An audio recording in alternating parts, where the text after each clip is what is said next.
Bonjour, nous nous retrouvons maintenant dans la deuxième vidéo, que je suis toujours en fait dans cette forêt domaniale. Et qu'aujourd'hui donc nous allons continuer notre exploration des attitudes qui contribuent à créer en fait des tensions dans les relations, qui contribuent à créer des blocages dans les relations.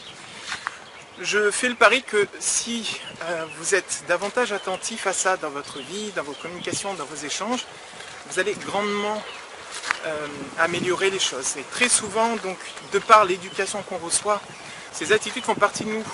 On les apprend de par nos parents, de par les personnes que l'on fréquente. Ce sont des attitudes qu'on retrouve aussi dans les films, donc on baigne vraiment dans un milieu, dans un environnement où justement ces habitudes sont tellement répandues, elles sont tellement répandues que qu'elles passent inaperçues. Donc mon objectif en faisant ces vidéos, c'est vraiment de les remettre en fait, les actualiser, de les conscientiser pour qu'on puisse être qu'on puisse avoir des communications beaucoup plus conscientes. Dans le sens où, si par exemple, il vous arrive de dire des choses à quelqu'un et vous apercevez que 2 jours, 3 jours après, vous n'avez plus de ces nouvelles, vous ne comprenez pas pourquoi. Alors que par ailleurs elle peut donner ses nouvelles à des amis à vous que vous avez en commun. Du coup ça peut être très utile de connaître tous ces blocages, ces barrages de la communication pour savoir voilà, dans quel piège vous êtes tombé et ensuite aller corriger les choses si vous avez envie, bien évidemment, pour améliorer, pour retrouver en fait la qualité du lien que vous avez avec cette personne-là. Voilà. Donc cette vidéo s'adresse à vous si parfois vous avez peur de froisser les gens, peur de brusquer. Ça s'adresse à vous si vous vous passionnez tout comme moi pour la communication, si vous avez lu ou non des ouvrages donc, sur la communication non violente ou sur l'hygiène relationnelle, la méthode ESPER de Jacques Salomé. Ou bien d'autres ouvrages qui parlent de relations, je pense notamment à des ouvrages de John Gray, donc Mars et Vénus. Je vais passer par là. Donc voilà, si vous vous intéressez à tout ça. Donc c'est la deuxième vidéo où nous allons explorer 6 autres barrages à la communication. Et le premier barrage, c'est que nous allons voir aujourd'hui. Il s'agit d'une tendance en fait que l'on peut avoir à ignorer en fait une personne ou être indifférente, à créer le fait de ne pas donner de nouvelles, le fait de ne pas de répondre. Ça va entraîner que les personnes vont se faire des films, et très souvent en fait certains des films très négatifs, ou encore ce qui peut aussi agacer certaines personnes, c'est de faire diversion, c'est qu'elles vous parlent d'un sujet, ça vous met mal à l'aise. Très souvent, c'est pas avec une mauvaise intention qu'on va froisser les gens, c'est vraiment parce qu'on est mal à l'aise, parce qu'on peut être mal à l'aise par rapport à ce qu'ils disent.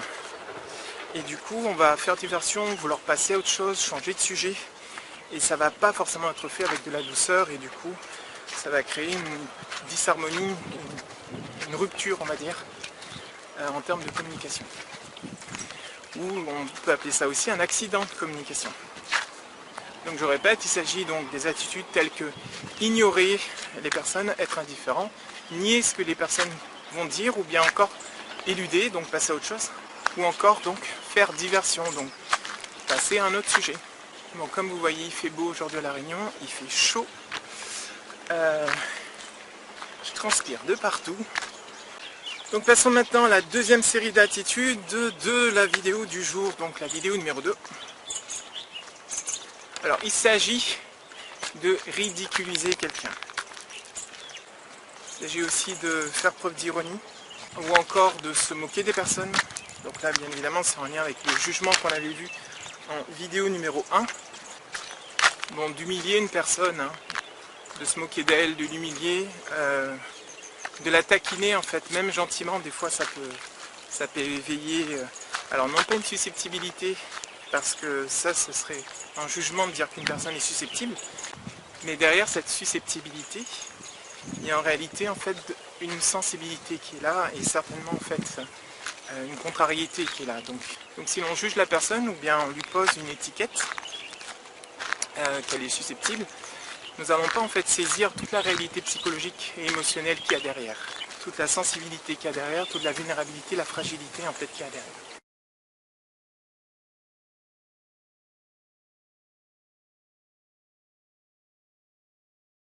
Pour découvrir ces attitudes, je m'y suis pris en fait d'une première façon qui était de lire un livre qui s'appelle L'intelligence du cœur d'Isabelle Filiosa, où elle parlait justement de 12 barrages de la communication. Et ensuite, lors des formations que j'ai animées justement en communication bienveillante, plutôt que de rester sur cette liste, j'avais envie déjà de la tester pour voir si parmi les personnes qui étaient là, on retrouvait effectivement ces blocages de la communication. Du coup, je leur ai posé une question toute simple et je vous invite, si vous le voulez, à répondre à cette question. C'est quelles sont les attitudes de façon dans les relations qui ont tendance à générer chez vous de l'inconfort, un malaise ou une émotion en fait entre guillemets en fait négative, donc un ressenti désagréable. Donc quelles sont les attitudes que les gens prennent dans les relations qui ont tendance à créer chez vous un ressenti inconfortable, un ressenti désagréable. Donc je vous invite, si vous avez envie de jouer le jeu, à noter votre réponse dans le commentaire, dans la zone de commentaires ci-dessous. Donc, et voilà un petit peu comment j'ai pu collecter, faire l'inventaire en fait de toutes ces attitudes. Donc continuons avec l'attitude numéro 3. Alors il s'agit de l'attitude qui est de poser des étiquettes, donc de généraliser et d'exagérer les choses. Qu'est-ce que j'entends par généraliser? C'est de dire ou d'exagérer les choses, c'est de dire par exemple mais de toute façon tu es tout le temps en retard. Donc ça peut passer pour une réprimande aussi. Hein. Ce genre d'attitude en fait, qu'est-ce qui est vexant quand on entend en fait cette forme d'exagération ou de généralisation? Ce qui est vexant le plus, ce qui est plus touchant, c'est que ce n'est pas forcément en phase avec la réalité. Et donc chacune des attitudes en fait dont je vous fais la liste nous déconnecte de la réalité, à la fois de sa propre réalité, mais aussi de la réalité de l'autre.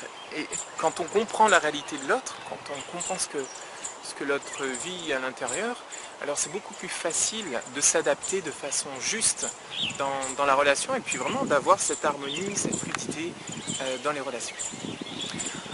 Et toutes ces attitudes, donc je le répète, ont tendance à casser en fait cette fluidité et ont tendance à nous éloigner. Voilà, ce sont des illusions que l'on porte en soi et qui nous empêchent de voir l'autre, de nous accepter déjà nous dans notre réalité et de voir la réalité de l'autre. Maintenant, remettons-nous en mouvement et passons à une autre série.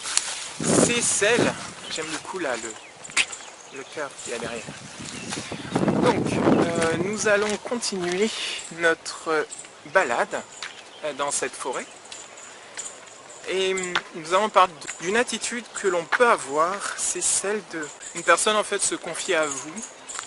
Elle vous parle de ce qui la touche et vous allez commencer en fait, et vous la sentez émue, et vous commencez en fait à vouloir comprendre les choses intellectuellement, à lui poser des questions, lui faire passer un interrogatoire, vous questionnez en fait sur les faits, ah bon, qu'est-ce qui s'est passé exactement, raconte, etc. Alors bien évidemment, elle va vous livrer une partie, hein, et vous insistez sur les faits, ah oui, ça s'est passé à quelle heure précisément, mais t'étais où Et parfois ça peut être un peu bousculant d'entendre plein de questions, on a l'impression que c'est un inquisitoire, et ça peut mettre mal à l'aise en fait la relation, en tout cas la discussion, parce que la personne, quand elle est dans ses émotions, quand elle vit quelque chose émotionnellement fort, intense, elle a ce besoin de vraiment de se recueillir, d'être à l'écoute de ce qui se passe en elle, d'être à l'écoute de ce qui se passe pour elle. Et à ce moment-là, la meilleure attitude, c'est de poser une question ouverte et ensuite d'être à l'écoute de la personne. Juste d'être là dans l'accueil, de relancer par des questions ouvertes. Ça peut être frustrant si vous avez vraiment envie de l'aider et que pour comprendre les choses, vous avez besoin d'un maximum d'informations. Alors ça peut être frustrant pour vous.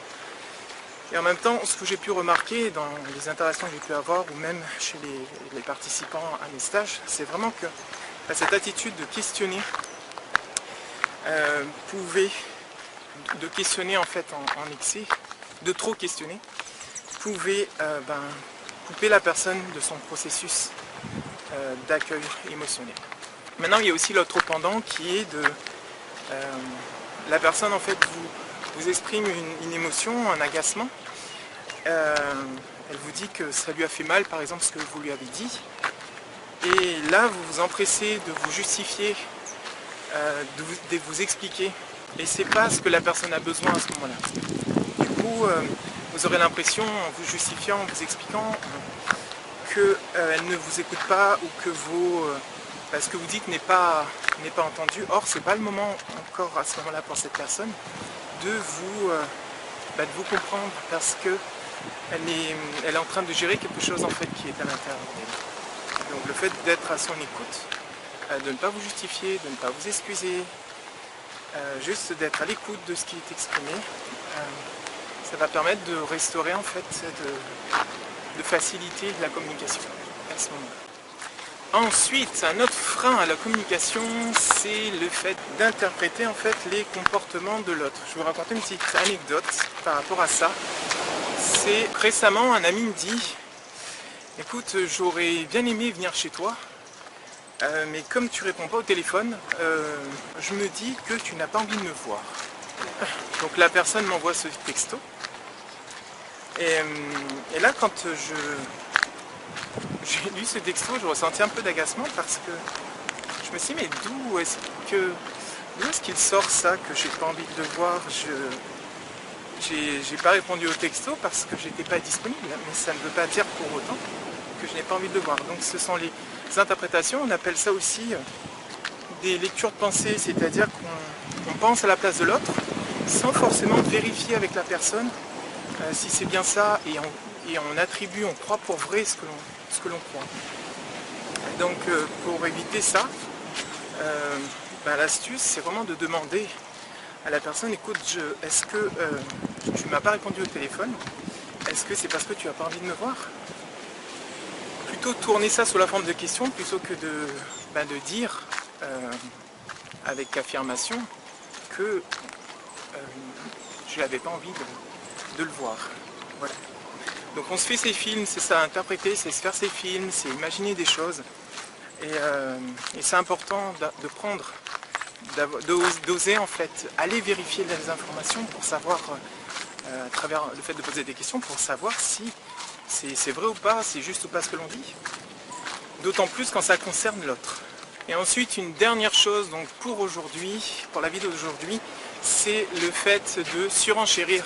Vous avez des personnes à qui vous parlez d'un problème que vous avez, et les personnes disent: oh écoute, ma fille, ne m'en parle pas, moi à l'époque j'ai vécu la même chose que toi, mais c'était pire, on a fait ça, on a fait ceci, on a fait cela.